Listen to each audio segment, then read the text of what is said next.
Hello, hello. Welcome back to another episode of Executive Conversations. My name is Maeva Cifuentes, and I am your host. I am the founder of Flying Cat, which is an SEO and content agency for B2B SaaS. In this podcast, Executive Conversations, I talk to marketing and GTM and sales leaders about the behind the scenes of what's going on right now in growth and in marketing. So much is changing in 2025. I'm really excited because today I have Rob Freedman, who's the VP of marketing at Evo and who has been in senior leadership for a decade or longer in marketing. So I'm really excited to kind of talk about how things have been changing and just dive into his experience. So let's just jump into it. How's it going, Rob? Doing great. Thanks for having me. I'm excited to have this conversation with you. Yeah, same. We already started kind of getting into it, and then we're like, "Oh wait, we better record." This is already quite interesting. You were already saying about how I think the last thing before we said we need to start recording is you were saying how it's harder and harder and harder to justify any kind of brand budget decisions. Yeah. The getting those brand dollars for big brand campaigns, I think in your startup world and especially for B2B SaaS startups is more and more difficult to get that, especially in your PE and VC backed companies. Is that different from what it was before? Yeah, before when I was with a couple, earlier companies, and it was all about the brand first. It was all about, hey, let's do a big splash in our go-to-market and bigger advertising spends. Let's do a campaign. Let's do this. And even though they knew there wasn't going to be that direct, clean line of sight to revenue, so the ROAS was going to be bad, but you knew that going in because you're building a brand, you're trying to get name recognition, you're trying to get in front of your audience and introduce this new company. And now I find that there's a little less energy and enthusiasm around those types of projects than there was, say, a decade, 10, 12 years ago. Is that a shift? So is that because the executives were maybe more hands off before and it wasn't like the CFO was involved and now the CFO is involved? Or is it the marketer, or like where has that shift happened, do you think? Yeah, I think part of the shift is the type of leaders that were in these roles. So if you got like a decade ago, you had senior leaders, CMOs, VPs, who were more generalist, and they probably came from a wider background and had experience with a wider variety of marketing types of activities. So in those roles, and then I think other senior leaders on like the leadership teams were less involved. Like you nailed that part. I don't think CFOs ever had a really close one-to-one with me until probably in the last, definitely in the second half, more recent half of my career, whereas earlier on it was CEOs. Mostly it was marketing lead, CEO, maybe board, but that's about it. But yes, CFOs are definitely in the conversation much more now, and other leaders too, product, much more involved than it was originally. Before it was like, here it is, go market it. Now there's much more collaboration, which is a good part of having more voices in those marketing campaign decisions. But I think now the increased complexity of digital marketing and the rise of new channels has certainly led to some of this shift away from brand, because now you can get a measurable impact much faster through like paid channels and things. And so I think part of it is moving that over where, CMOs and VPs of marketing, now have this different focus. And instead of this more overall vision, it's very like, how are we going to build a high performing, hyper specialized revenue focused team? And so I've had to make that tactical shift in my own career and become much more revenue focused and sales friendly. I think So there's been some good that's come out of this shift. Yeah, I miss working on those big splashy campaigns, and I do highly value brand and think long term you need to build your brand. But the good part that's come out of this is the synergy between marketing and sales and just your entire customer life cycle. So everything from product to marketing to sales to customer success and that whole loop there. Having all those teams aligned and working together, there's some magic that happens out of there. It sounds like you have the experience that then shifting away from brand campaigns and more into this performance side is actually just better, more effective. Is that what you're saying? It can be in the short run. In the short Yeah. run, which is what a lot of VC-backed companies are really aiming for, is okay, how can we squeeze the most growth out of our investment as possible?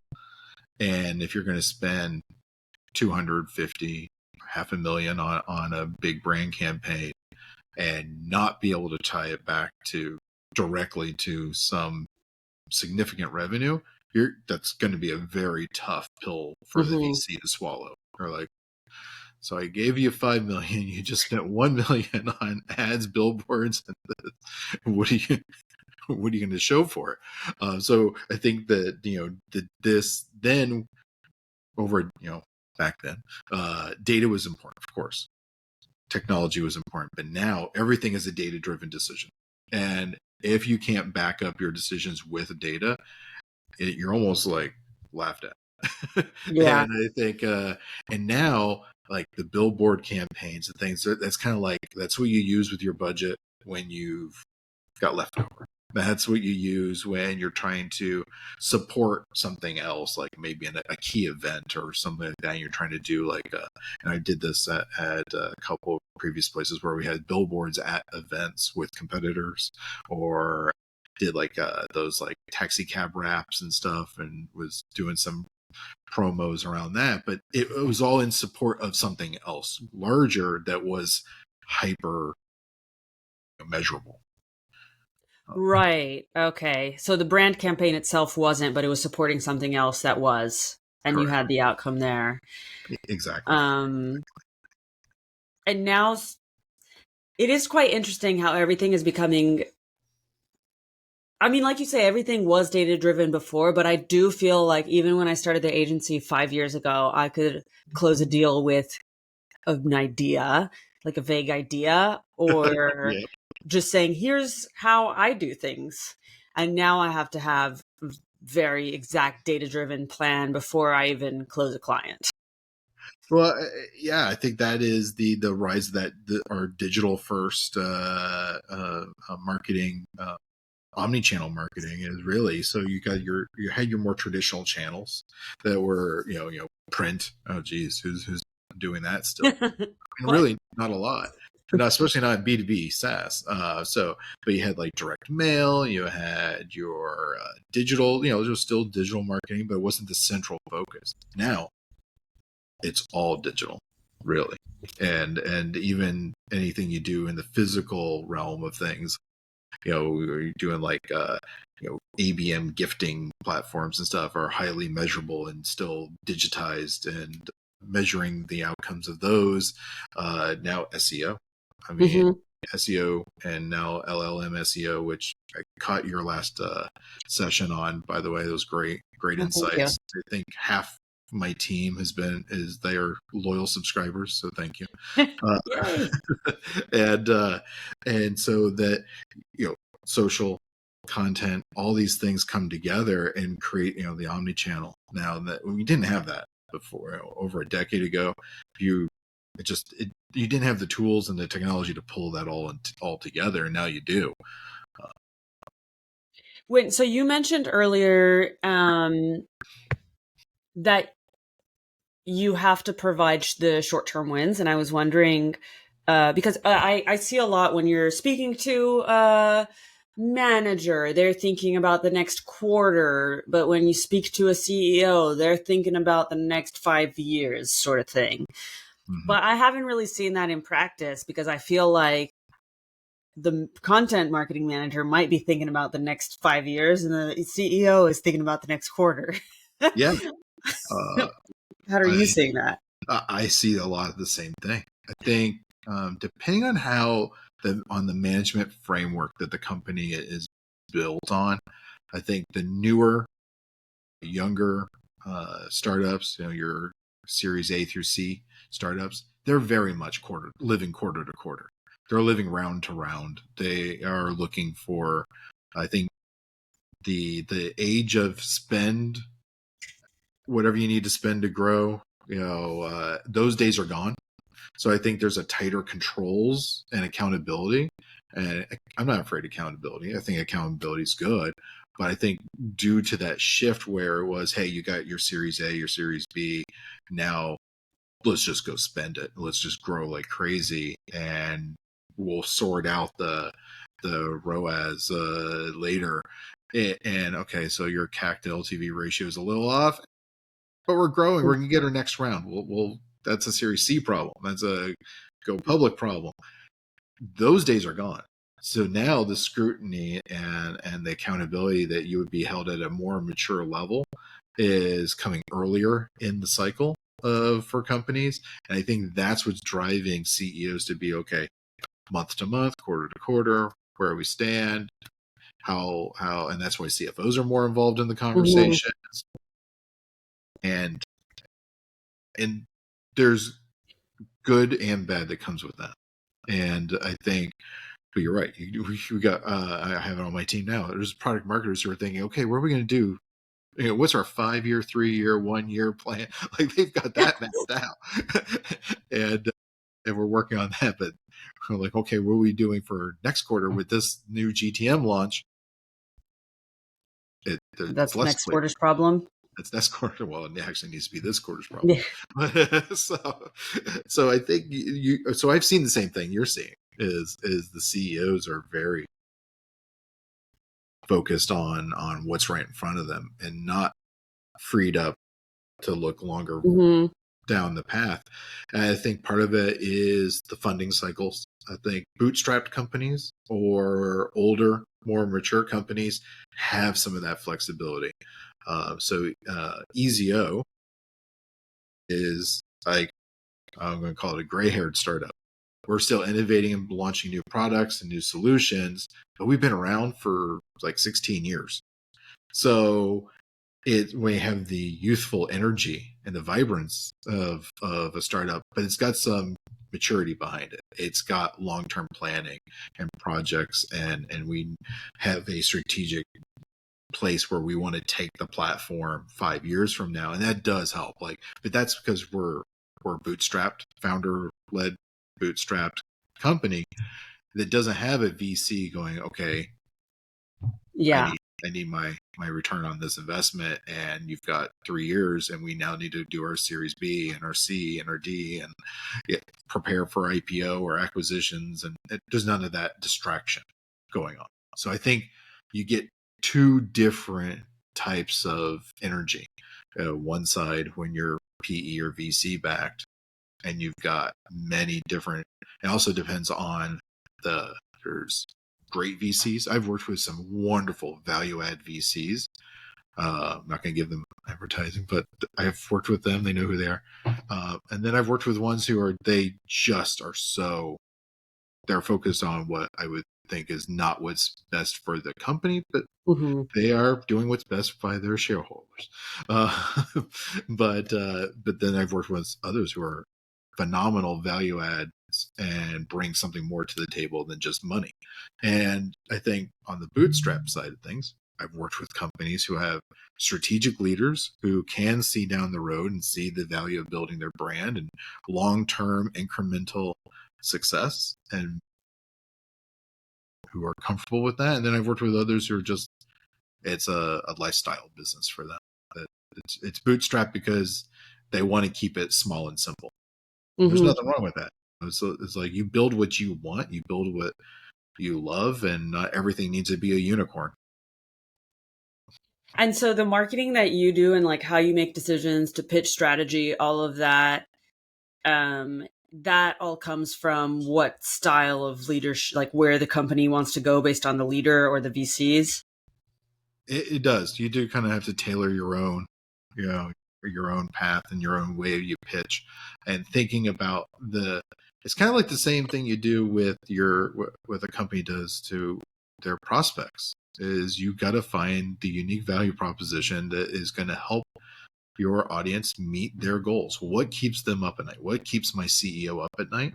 What is going to be the measure of success for my company and my CEO and our board? What do they care about? And that's what I need to go solve for. That's my job. My job is to make their lives easier and to find success for the greater organization, not just myself or my team or any individual. At what point in your career did you come to that realization? Midway. Probably when I made that shift was within a company that was preparing for its IPO. Very exciting time to be at a company. And it was when I also was given a higher leadership role within. So I'd gone from like a manager to now you're directing something, and you've got a division, and you've got a region, and you've got P&L, and you've got direct reports. And that was the shift. And you kind of got to be in those conversations and be in those meetings where you're having the conversations that I think your podcast focuses on. Is what are those conversations happening in boardrooms at that high executive level? And then I realized what type of filter was being put on it before the messaging came down to the team. And I learned a big lesson there, and I filter less. I don't filter a whole lot actually with my team. I was in a highly filtered situation there where I was like, whoa, there's a lot of this is not at all what the marching orders were being given. And it was very eye-opening. And so I learned things that I liked, learned things that I wish I had been told, because you also have to look at how your people are. Some people need to know the why. I think humans like to know the why. Mm-hmm. And I think we also that's why we love stories so much. You get the why, you get closure, there's a conclusion, you get to tie up. That's why you hate cliffhangers. That's why you hate the to be continued. Like, no, I want to know why. I want to know what happens next. I want to know. And I think it happens even in our professional lives. You're when you're in the trenches and you're hearing, well, why are we making this strategic decision? Mm-hmm. Why are we doing this? And when that doesn't get answered, people get confused and they draw their own conclusions. And I learned that you don't want your team drawing their own conclusions. You want to paint them the full picture as best you can, because that will motivate them and drive them and help satisfy the why. Why are we doing this? Where is this leading? What's the purpose? Why do you think that the higher ups aren't sharing, or why are they filtering so hard? I think it varies. At some companies, I've been in no filter companies, complete transparency.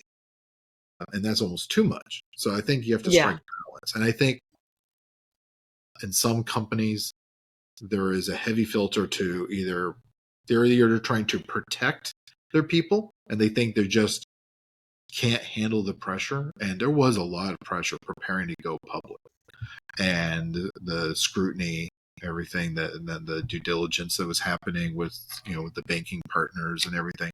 There was a lot of questions that had to be answered. But I actually think had the team had some more visibility and understood, well, why do we have to change our reporting? Why are we changing this? What? Well, it's because we want to get to this greater place. And I've worked at other places where they're very transparent. Look, these are the things, these are the check boxes, these are the benchmarks we need to hit so we can go to our Series B or a Series C.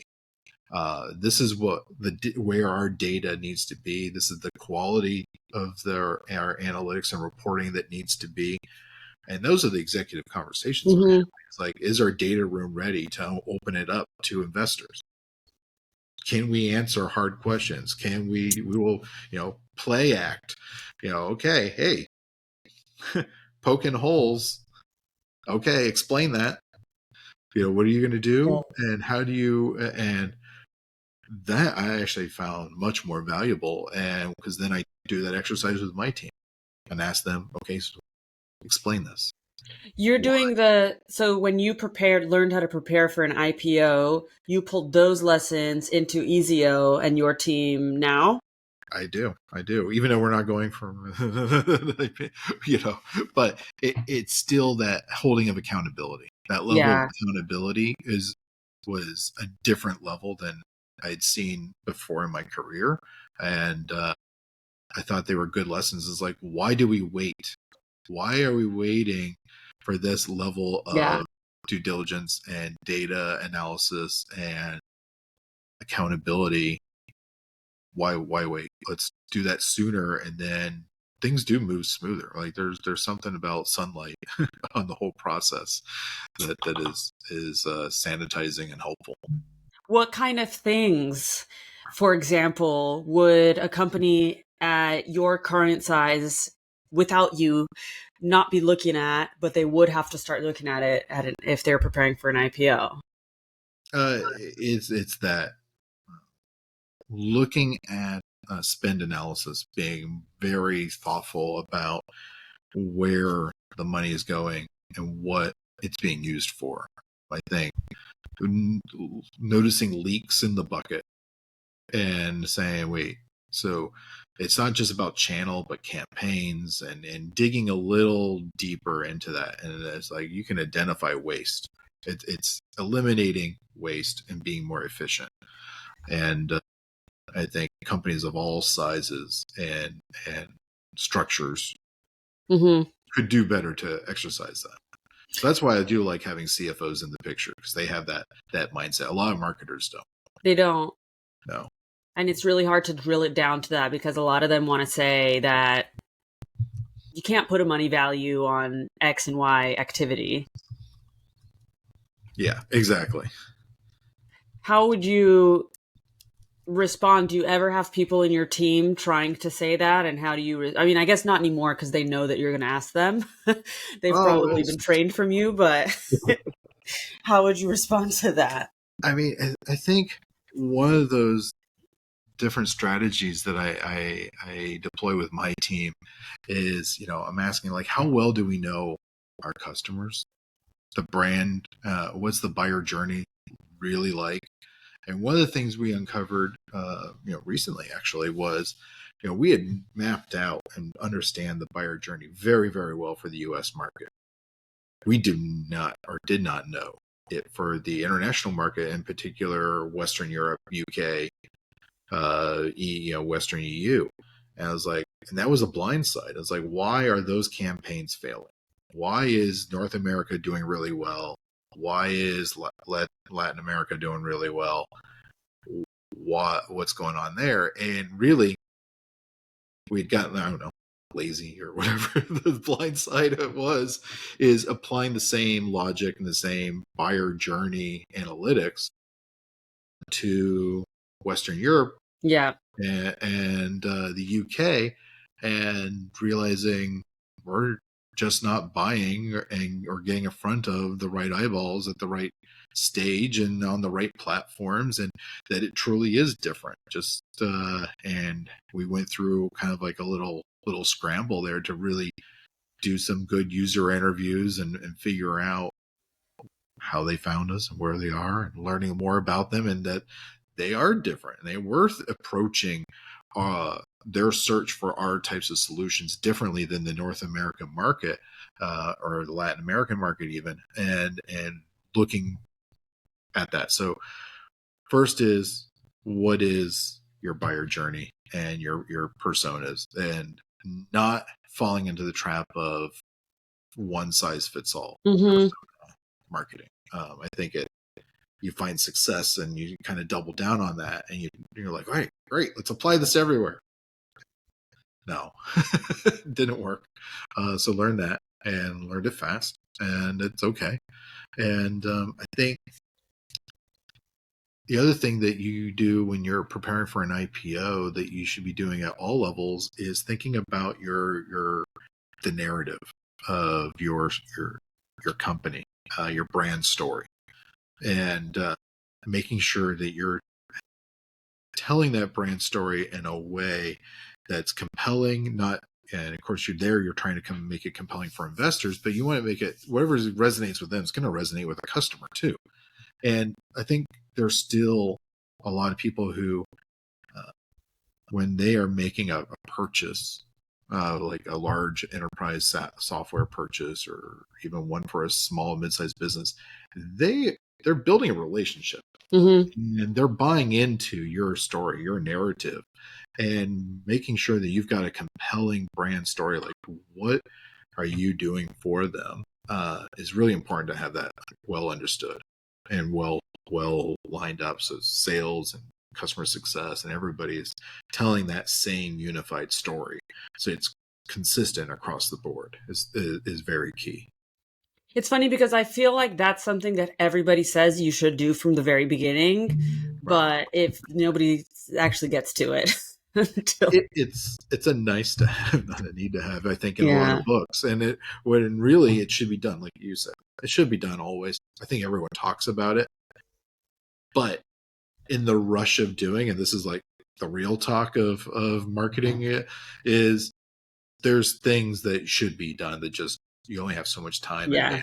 bandwidth and expertise and then you're busy making sure your trash can fires don't turn into dumpster fires that grow into house fires. Yeah. Oh You're God. busy putting out all these little fires so they don't become horrible, big, tragic events.